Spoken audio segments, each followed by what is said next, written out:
Assalamualaikum warahmatullahi wabarakatuh. Halo, selamat pagi sobat ternak semua. Apa kabar sobat ternak semua? Hari ini sudah hari Senin, tidak terasa ya.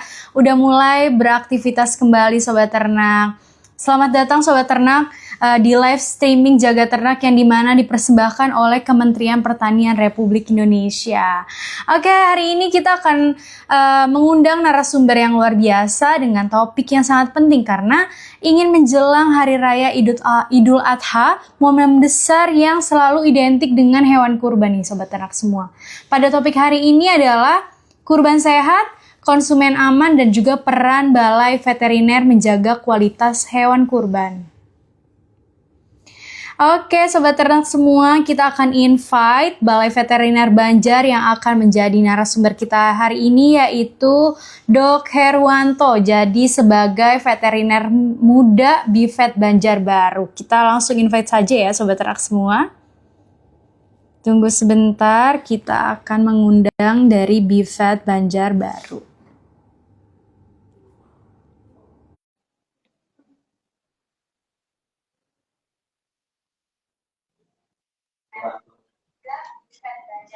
Keluar suara nama. Belum. Udah ada tadi udah. Belum connect. Halo, selamat pagi dok. Sudah masuk dok? Suaranya masih belum. Ya, sudah terdengar dengan jelas dok? Sudah Mbak, sudah. Selamat pagi, okay. Dok Herwanto. Selamat pagi Mbak Bella. Apa kabar nih dok? Jelas ya? Sudah jelas. Alhamdulillah baik Mbak. Ada jelas ya? Iya sudah jelas. Kalau saat ini di Banjarbaru jam berapa dok? Sekarang mungkin jam 11 lebih 4. 11. Kita beda 1 jam ya dok, karena saat ini di Jakarta sudah jam 10 lewat 4. Oke dok, kita akan membahas tentang hewan sehat untuk konsumsi menjelang Hari Raya Idul Adha ya dok? Betul ya temanya pada hari ini? Ya. Oke, untuk mengawali boleh nih dok dijelaskan bagaimana kesiapan Balai Veteriner Banjarbaru dalam menghadapi Idul Adha tahun ini, seperti apa langkah-langkah dan juga pengawasan kesehatan hewan kurban yang sudah akan mulai dilakukan. Ya Mbak, ini Balai Veteriner Banjarbaru sudah bersiap ya Mbak ya menghadapi Idul Adha ini, karena memang akhir-akhir ini sudah ada laporan-laporan pemasukan ternak dari Jawa, dari NTT, dari Sulawesi yang mereka sudah mengajukan pengujian untuk melakukan lalu lintas ternak ke Kalimantan. Jadi Balai Veteriner sendiri sekarang ini sudah menyiapkan regen kit pengujian yang akan mendukung pemasukan ternak, sehingga ternak nanti akan berstatus sehat masuk ke Kalimantan ini Mbak Bella. Oke, kalau misalnya langkah-langkahnya udah bagaimana nih dok? Terdengar suara saya dengan jelas? Kok agak putus ya? Gimana? Kalau sekarang, apakah suara saya terdengar dengan jelas dok? Sekarang jelas. Oke, nah kalau misalnya langkah-langkah pengawasan kesehatan hewan kurbannya sudah mulai dilakukan, dok, di Balai Veteriner Banjarbaru? Sudah Mbak, jadi beberapa hari terakhir ini kami langsung turun ke lapangan melakukan surveillance ya. Jadi kemarin contohnya di Batola ada pemasukan sekitar 150 ekor.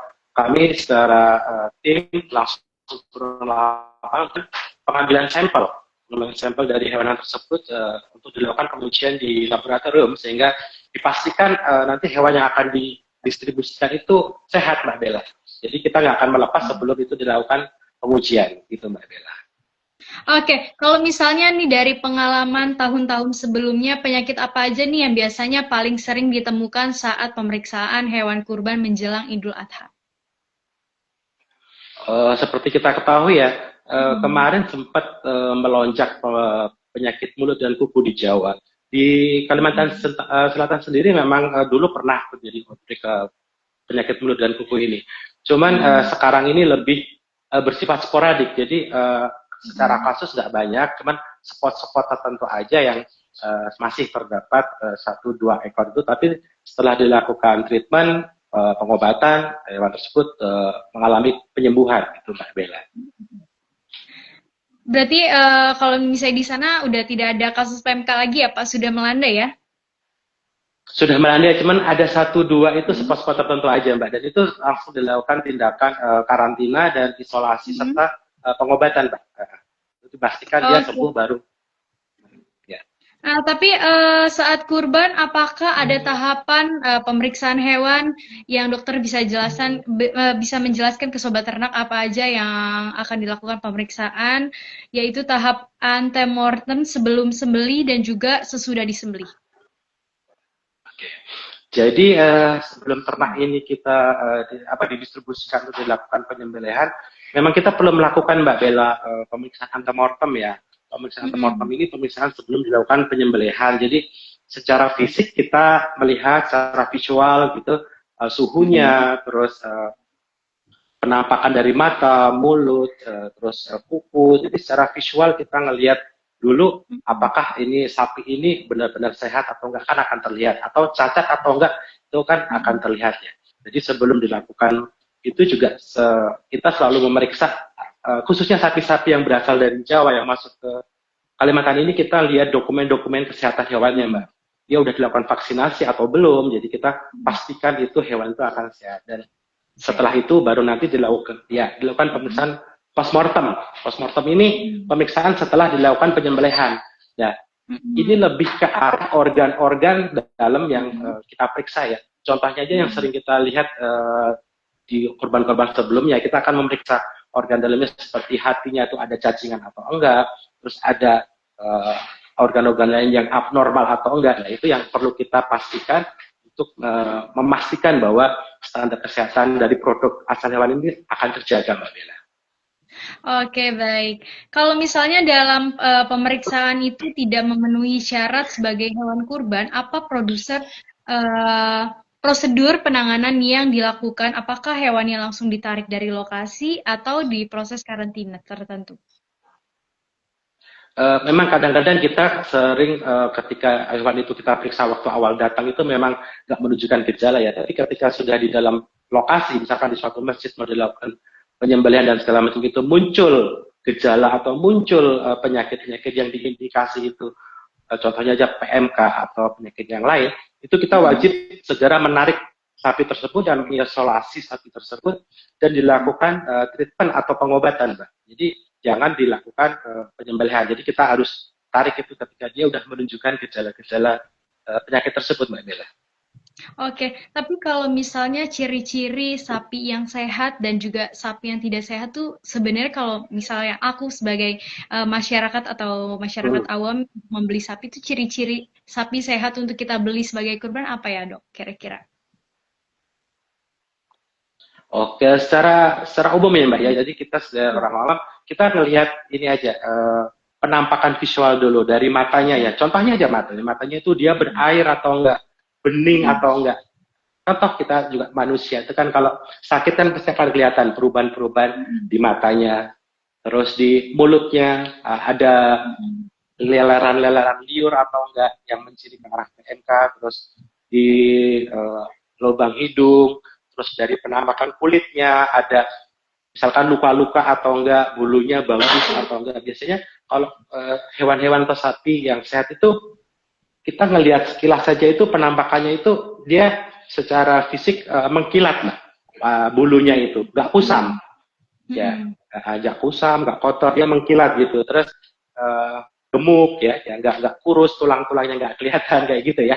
Jadi kita pastikan matanya bersih, mulutnya bersih, kukunya nggak ada luka gitu kan, terus dia secara perilaku tuh sehat, jadi berjalan juga nggak pincang kayak gitu-gitu, itu yang secara visual bisa kita lihat Mbak Bella. Oke, baik. Nah, tapi kalau misalnya saat kurban, pasti kan ada tahapan pemeriksaan hewan ya, Dok. Bisa dijelaskan nih ke sobat apa aja pemeriksaan dalam tahap sebelum disembeli dan juga sesudah disembeli? Pemeriksaan itu seperti yang saya sampaikan tadi ya, pemeriksaan sebelum itu kan antemortem ya.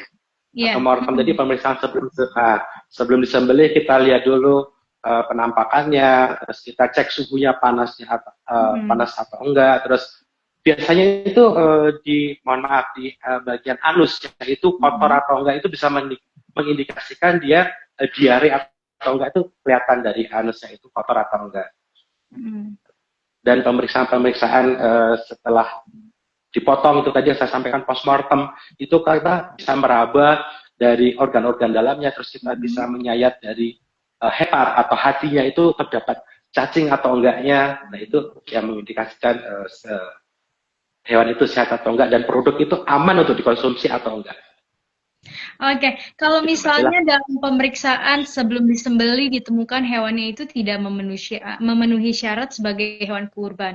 Nah, prosedur yang dilakukan tadi itu bagaimana tuh, Dok? Misalnya ini hewannya jangan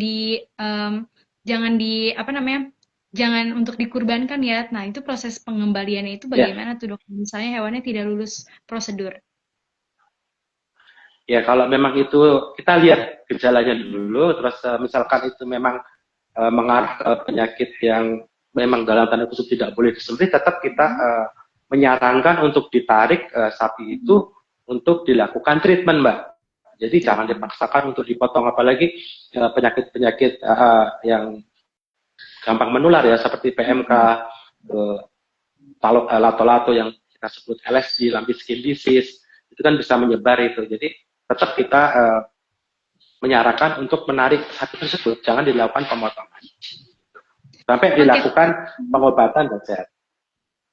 Oke, kan kita tahu nih, berarti beberapa tahun terakhir ini penyakit PMK kan juga jadi perhatian besar ya saat ini. Tapi kasus PMK di wilayah yang terpantau oleh veteriner Banjarbaru itu bagaimana, Dok?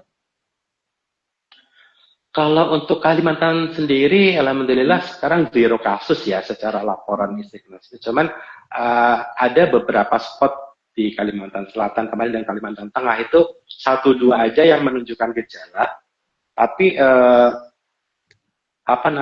sikap dari petugas, tindakan dari petugas setempat segera melakukan penanganan. Jadi hewan tersebut diisolasi dan diobatin dan alhamdulillah mencapai kesembuhan, Mbak Bella. Jadi nggak sempat menyebar atau outbreak menyebarkan ke yang lain.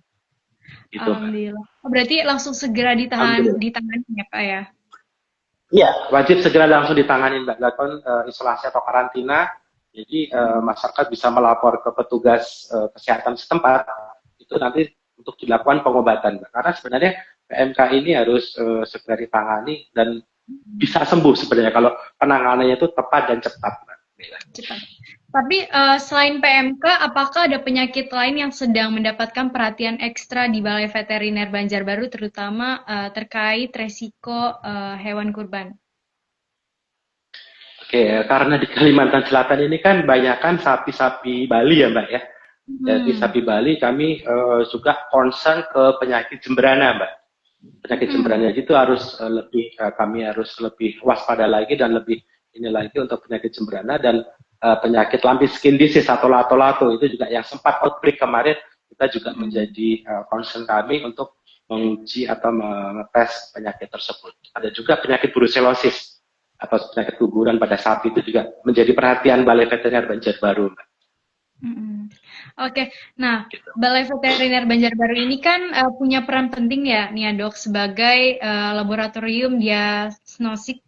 Ya Dok, bisa diceritakan bagaimana peran laboratorium veteriner dalam mendeteksi penyakit pada hewan kurban?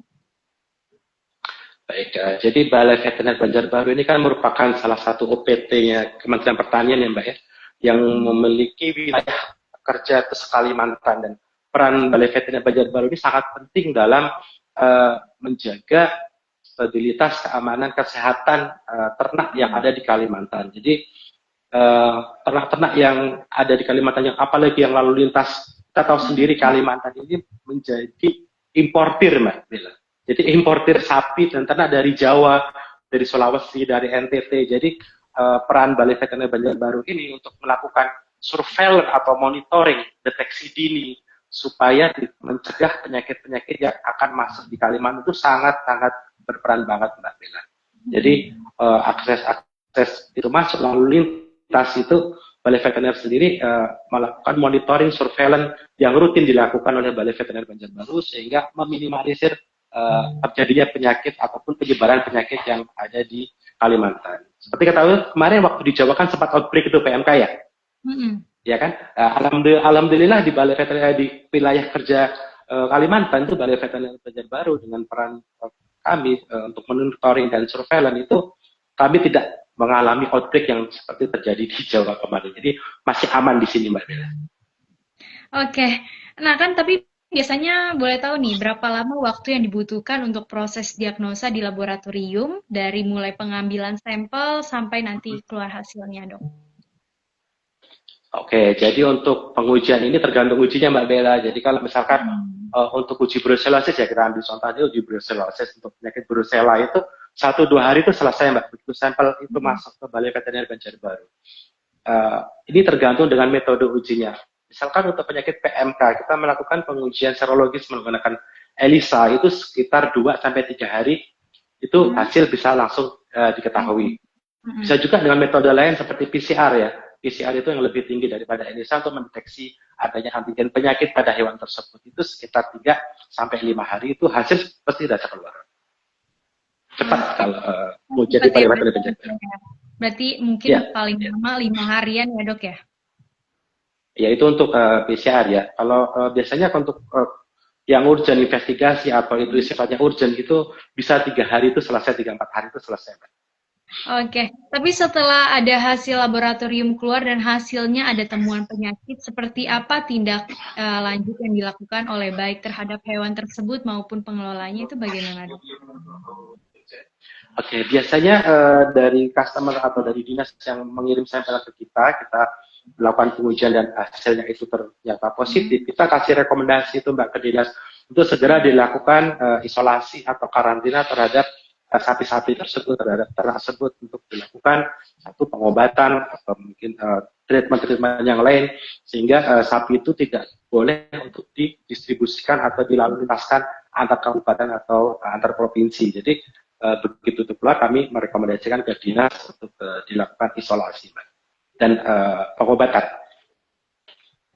Oke, berarti memang saat menjelang Hari Raya Idul Adha ini kan berarti banyak banget ya lalu lintas para peternak, terutama sapi-sapi ya. Nah, tapi supaya hewan kurban yang dipilih lumayan banyak. Supaya hewan kurban yang dipilih masyarakat benar-benar sehat, mungkin dokter bisa berikan nih untuk sobat ternak semua, terutama kan dari Balai Veteriner Banjarbaru dalam memilih hewan kurban. Mungkin di sini juga banyak sobat ternak yang baru pada join nih, Dok. Jadi bisa diinfokan lagi, biar benar-benar masyarakat tahu nih kita bisa memilih hewan ternak yang sehat bagaimana.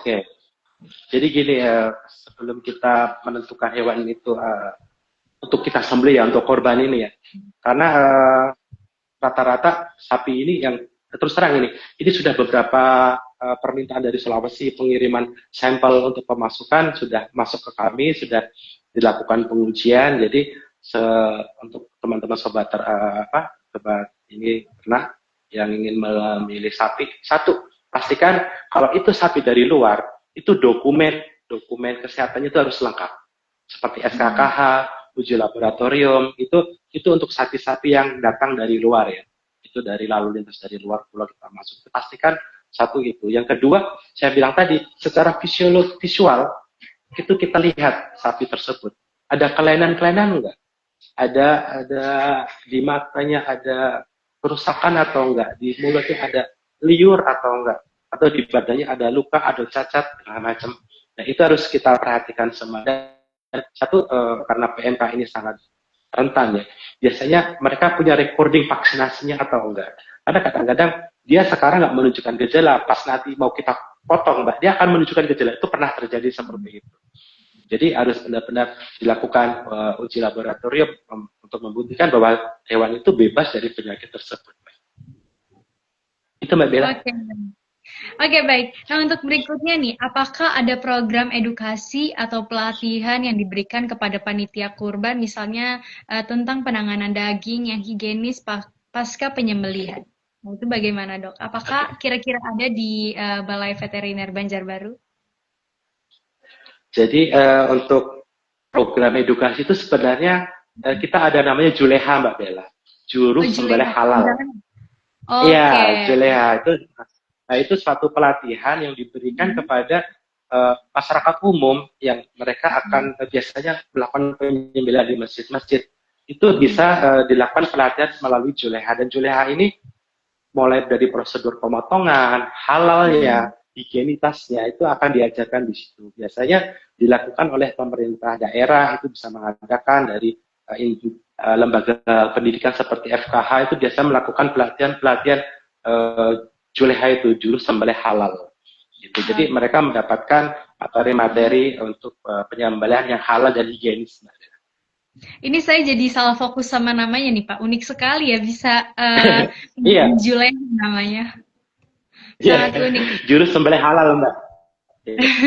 Mungkin juga penting nih, apa aja tips sederhana yang bisa dilakukan masyarakat umum untuk menjaga kualitas dan juga keamanan daging kurban di lingkungan masing-masing. Nah, itu bagaimana, Dok? Jadi gini, itu biasanya kita sudah dapat hewan yang sehat ya Mbak ya.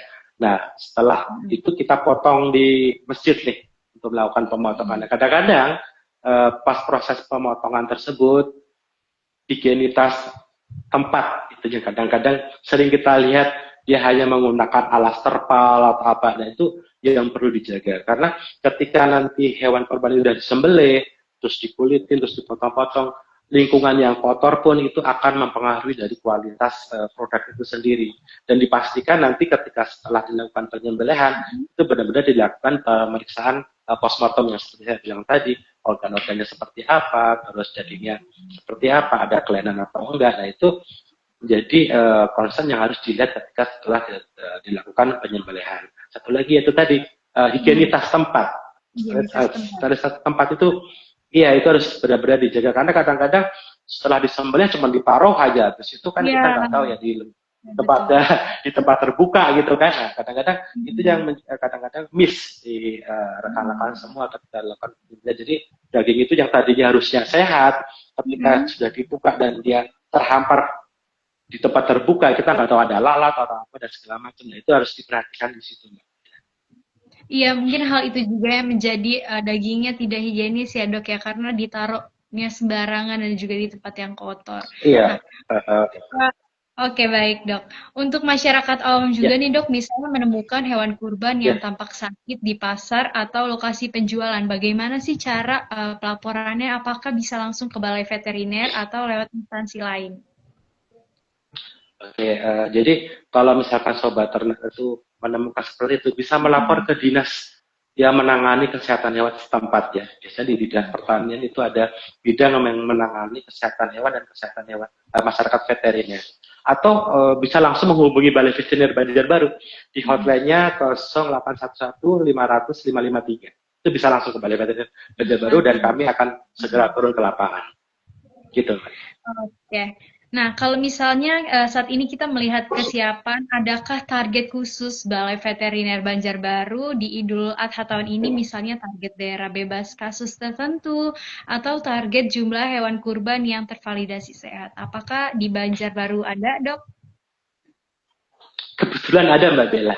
Jadi gini, saat lalu kita mendapat program bantuan pemasyarakatan dari Presiden Prabowo ya, yang tahun-tahun sebelumnya itu kita hanya menerima sapi korban itu di tingkat provinsi.